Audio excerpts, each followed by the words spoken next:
What's the meaning of bespectacled?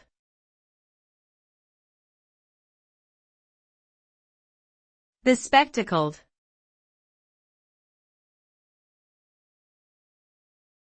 Bespectacled.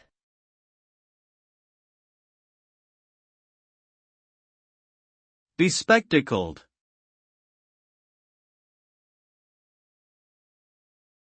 Bespectacled.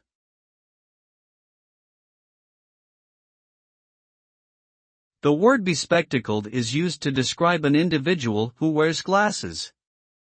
It originates from the combination of the words spectacles, meaning glasses, and be, meaning to possess or wear something.